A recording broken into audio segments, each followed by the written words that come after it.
வணக்கம். Welcome to Oracle YouTube channel. நான் உங்கள் அமுதா சுரேஷ் பேசுகிறேன்.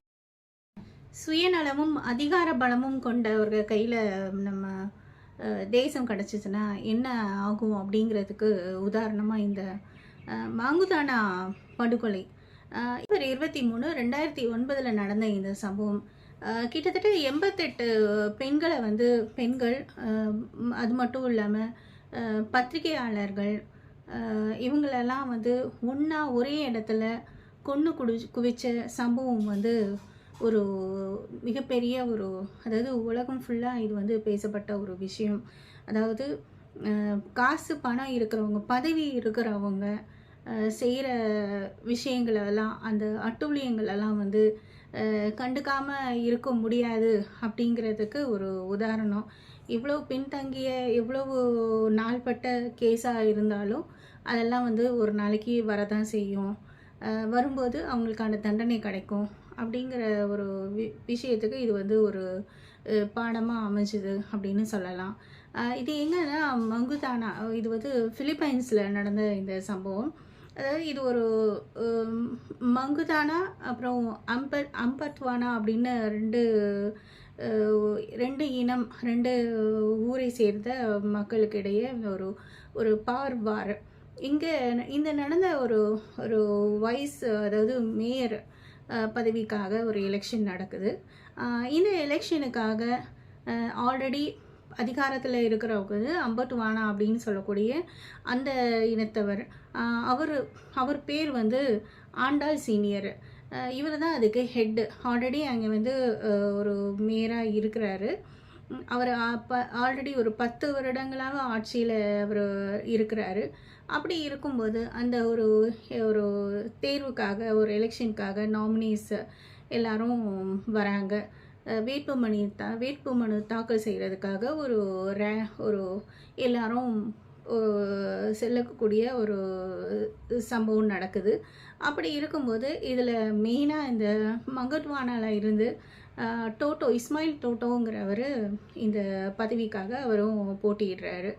அவர் அந்த அதாவது இந்த சம்பவம் நடந்த சமயம் அவர் அந்த இடத்துல இல்லை, ஊரில் இல்லை. அவர் ஒரு பக்கத்து ஊரான புலுவான் அப்படிங்கிற ஒரு இடத்துல இருக்கார். அவர் தன்னுடைய அவருடைய மனைவி 2 சகோதரிகளை அந்த ப்ரொசஷனுக்கு போக சொல்கிறாரு. நீங்கள் போங்க, நான் வரேன் அப்படின்னு. அதுக்கு முன்னாடி அவர் சொல்கிறாரு, நான் வர வரைக்கும் நீங்கள் ஸ்டார்ட் பண்ணாதீங்க, ஒரு இடத்துலேருந்து இன்னொரு இடத்துக்கு போகணும், இந்த வேட்புமனு தாக்கல் செய்கிற இடத்துக்கு. அவர் சொல்லும்போது இவங்க என்ன பண்ணுறாங்க, இவங்க ஒய்ஃப் அவர் வர்றதுக்கு லேட் ஆகுது, அதாவது 9 மணி வரைக்கும் டைமு, அதுக்கப்புறம் அவர் வரலைன்னா நாமளே போவோம் அப்படிங்கிற மாதிரி அவங்க போகிறாங்க. அப்படி போகும்போது நடந்த சம்பவம் என்ன, இதுதான் ஒரு மிகப்பெரிய ஒரு வரலாற்று ஒரு பாதக செயல் அப்படின்னு சொல்லலாம். இந்த நடந்து போகிறதுல இந்த கூட்டம் முழுக்க முழுக்க பெண்கள் அதிகமாக இருக்கக்கூடிய அந்த கூட்டம். அதில் அவங்க போகக்கூடிய, ஏன் பெண்கள் இருக்காங்க அப்படின்னா, ஆல்ரெடி இந்த அம்பட்வானா இந்த ஆண்டாள் சீனியர் அவருடைய 2 மகன்களுடைய ஆல்ரெடி ஒரு சதி தீட்டியிருக்காரு. இந்த திட்டம் தெரிஞ்சு ஓரளவு ஸ்மெல் பண்ண இஸ்மாயில் டோட்டோ சரி, நம்ம பெண்களை அனுப்புனா இவங்க ஒரு இஸ்லாமிய ஒரு குரூப்பை சேர்ந்தவங்க, ஸோ பெண்களை எந்த தொந்தரவும் செய்ய மாட்டாங்க அப்படின்னு அவர் நினச்சி அவர் அவருடைய 2 சகோதரிகளை, அவர் மனைவியையும் அவர் அனுப்புகிறாரு. அப்படி இருக்கும்போது அவங்க கூட அவங்களுடைய ஆதரவாளர்களும் இருக்காங்க, கொஞ்சம் மீடியா பர்சன்ஸும் இருக்காங்க. இவங்கெல்லாம் நடந்து செல்லும்போது வழியில் சில அதாவது பாயிண்ட்ஸ், அதாவது செக் போஸ்ட் இருக்குது. அதாவது வழக்கத்துக்கு மாறாக நிறைய செக் போஸ்ட் இருக்குது. இதுவே ஒரு டவுட்டு தான் கொண்டு வருது. தேவையில்லாமல் எதுக்கு இவ்வளோ பேரிகேட்ஸ் அங்கே இருக்கணும், தடுப்பு அணைகள்லாம் ஏன் இருக்கணும் அப்படிங்கிறதுல அவங்களுக்கு டவுட் ஆகுது. அது கடந்து போகும்போது இடையில் அவங்க மறிக்கப்பட்டு எல்லாரையும் வெளியில் வர சொல்கிறாங்க அந்த வேனில் இருந்து.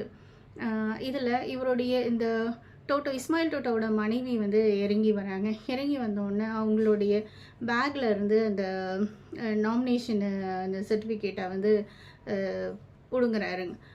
யார் இதை வந்து பறிக்கிறா அப்படின்னு பார்த்தா, இது வந்து இந்த ஆண்டாள் சீனியருடைய இளைய மகன் அவன் பேர் வந்து தத்து உத்சவ்.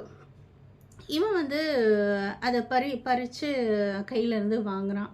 அதன் பிறகு அவங்க இன்னும் சில தூரம் அவங்க போயிட்டு இருக்காங்க. போகிற வழியில் இன்னொரு வண்டி, அந்த வண்டி வந்து இடையில மறித்து அவங்களெல்லாம், அதாவது நிறைய துப்பாக்கிகள் நிறைந்த மாதிரி ஆர்ம் ஃபோர்ஸஸ் அவங்கள வந்து வழிமறித்து அவங்கள வந்து ஒரு இடத்துக்கு வந்து அவங்க வந்து கடத்தப்படுறாங்க, ஒரு மலைக்கு. அந்த மலைக்கு அவங்க கடத்த போகும்போது அங்கே போய் அந்த வண்டியில் இல்லை, அதாவது குறிப்பாக டோட்டோவுடைய மனைவியை வந்து அவருடைய மனைவியையும் 2 சகோதரிகளையும் இறக்கி வர சொல்கிறாங்க. இறங்கி வந்தோடனே இவங்க வந்து உற்சவ் வந்து சரமாரியாக அவங்கள வந்து சுட்டு தள்ளிடுறாங்க. கிட்டத்தட்ட 17 தோட்டாக்கள் அவருடைய மனைவி மேலே பாயுது. அதன் பிறகு அங்கே இருக்கிற எல்லாரையும் வந்து சரமாரியாக சுட்டு தள்ளிடுறாங்க. வெளியில், அதாவது பயந்துட்டு அந்த வேன் விட்டு வெளியில் வராதவங்களை உள்ளேயே வச்சு சுட்டு தள்ளுறாங்க. இன்னும் அடிபட்டவங்களை இழுத்துட்டு வந்து இன்னும் கொள்கிறாங்க. இந்த மாதிரி ரொம்ப ஒரு கிட்டத்தட்ட 58 பேரை வந்து சுட்டு தள்ளியிருக்காங்க. இதில் இந்த கேன்வா இதில் வந்து இதுக்கு சம்மந்தமே இல்லாத சில மோட்டரிஸ்ட் அவங்க வந்து அதாவது இந்த கூட்டத்தோடு அவங்க வந்து அந்த வழியாக வந்தவங்களையும் அவங்க வந்து கூட்டிகிட்டு போயிருக்காங்க. விட்னஸாக இருப்பாங்க அப்படின்னு அவங்களையும் வந்து சுட்டு தள்ளியிருக்காங்க. இன்னும் பக்கத்தில் ஹாஸ்பிட்டலுக்கு ட்ரீட்மெண்ட்டுக்கு வந்த ஒரு வேனையும் வந்து அவங்க வந்து கடத்தி அவங்களையும் வந்து சுட்டு தள்ளியிருக்காங்க. இந்த சத்தமெல்லாம் வந்து கீழே இருக்கிற மக்களுக்கெல்லாம் வந்து இந்த சவுண்டும் இது வந்து ரொம்ப நேரம் நடத்தி கிட்டத்தட்ட ஒரு 2 மணி நேரம் இந்த ஷூட்டிங் ப்ராசஸ் வந்து போயிட்டுருக்கு.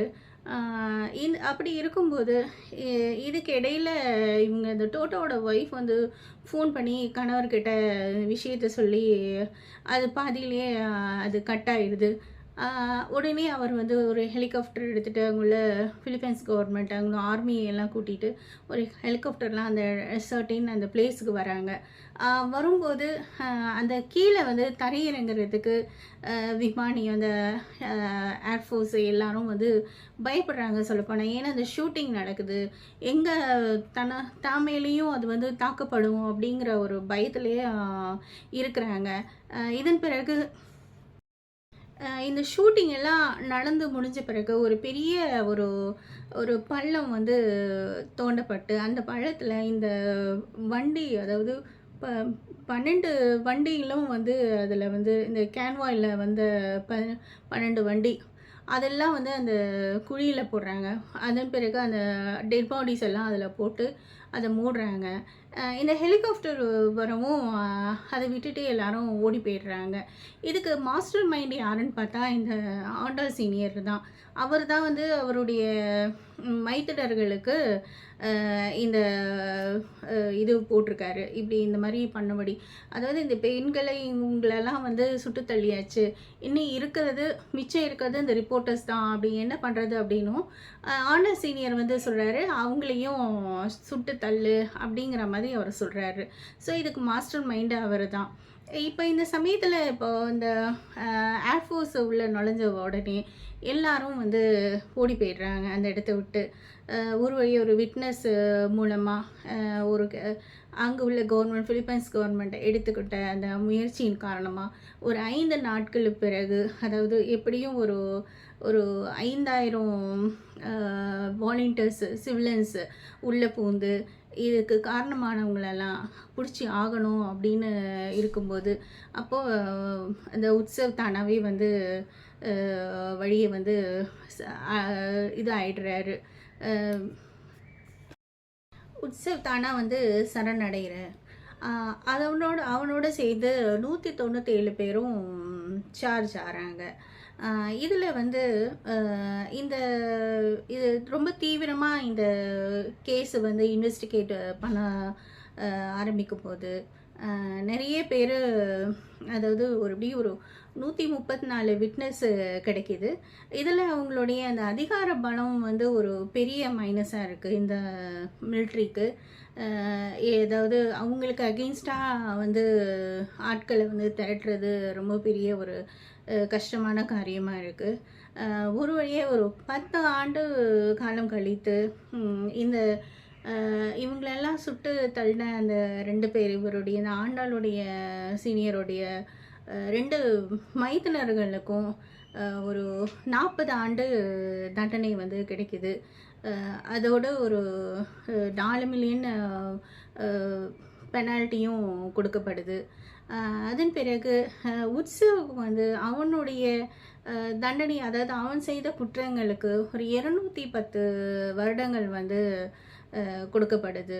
அதாவது 58 விக்டிம்ஸில் 57 தான் வந்து நிரூபிக்கப்பட்டிருக்கு. ஒரு பாடி மட்டும் கிடைக்கல அப்படின்னு சொல்லப்படுது. இந்த சம்பவம் நடந்து ஒரு 5 நாள் இருக்கும்போது இந்த ஷூட்டிங் ப்ராசஸ் எல்லாம் நடந்து அது வழியாக தான் இந்த இஸ்மாயில் டோட்டோ அவருடைய அந்த வேட்புமனு தாக்கல் செய்ய அந்த வழியாக அவர் போக வேண்டிய சூழல் வருது. ரொம்ப ஒரு கனத்த இதயத்தோடு அவர் அது வந்து கடந்து போகிறாரு. அந்த சமயம் அவர் வந்து வைஸ் பிரசிடெண்ட்டாக அவர் வந்து எலெக்டும் ஆகிறாரு. தற்போது அவர் வந்து சேர்பர்சனாக இருக்கிறாரு. இந்த சம்பவம் வந்து ஒரு எந்த அளவுக்கு, அதாவது ஒரு ஆக்கிரமிப்பு, அதாவது ஒரு பவர் உள்ளவங்க உங்கள் கையில் மாட்டினா என்ன ஆகும் அப்படிங்கிறதுக்கு அவங்க தான் வந்து எப்போவுமே அந்த பதவியில் இருக்கணும், மற்ற யாரும் வரக்கூடாது அப்படிங்கிறதுக்காக அவங்க செய்த ஒரு சில விஷயங்கள்லாம் வந்து மன்னிக்கவே முடியாது. இன்னும் அதாவது 80 பேர் சஸ்பெக்ட்ஸ் இருந்தாலும் அதில் 5 பேருக்கு மட்டும்தான் வந்து ஐடென்டிஃபை பண்ண முடியுது. மற்றவர்களுக்கெல்லாம் வந்து இன்னும் ட்ரையல் போய்கிட்டு தான் இருக்குது. இன்னும் அதுக்கான ஜட்ஜ்மெண்ட் இன்னும் வரல. இதில் சில பேருக்கு நிறைய விட்னஸஸ் வந்து விலைக்கு வாங்கும்படி ஆகுது. சில பேர் மிரட்டலுக்கு பயந்து அவங்க கொடுத்த ஸ்டேட்மெண்ட்டையும் திரும்ப வாங்கிடுறாங்க. இன்னும் சில பேர் பல காரணங்களால் இதிலேருந்து விலகி போகிறாங்க. இன்னும் மற்ற பேருக்கெல்லாம் இந்த தண்டனையை எதிர்பார்த்து மக்கள் வந்து எதிர்நோக்கிட்டு இருக்காங்க. இதில் இந்த ட்ரையல் நடக்கிற சமயத்தில் ஒரு 5 வருடங்களே இந்த ஆண்டா சீனியர் வந்து ஒரு பிரெயின் டியூப், அதாவது லிவர் கேன்சர் வந்து அவர் இறந்து போயிடுறாரு. இன்னும் 7 பேர் அதிலேருந்து விடுவிச்சிடுறாங்க. இப்போ மிச்சம் இருக்கிற அந்த ஒரு சில பேருக்கு சரியான தண்டனை வரும் அப்படின்ற ஒரு எதிர்பார்ப்போடு மக்கள் வந்து காத்துட்ருக்காங்க. இன்னும் இந்த மேங்குடானா இந்த ஒரு படுகொலைங்கிறது ரொம்ப ஒரு மறைக்கப்பட்ட விஷயமா இன்றைக்கும் வந்து அதை வந்து நினைவில் கூறும்படி தான் இருக்குது. அது வந்து யாருமே வந்து மறக்க முடியாது. அந்த அளவுக்கு ஒரு இனப்படுகொலை அப்படின்னு சொல்லலாம். அப்படி ஒரு சம்பவம்.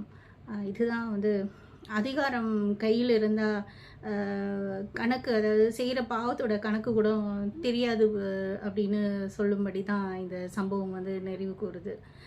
ஸோ ஃப்ரெண்ட்ஸ், இந்த வீடியோ பிடிச்சிருந்தால் லைக் பண்ணுங்கள், ஷேர் பண்ணுங்கள், சப்ஸ்கிரைப் பண்ணுங்கள். நன்றி, வணக்கம்.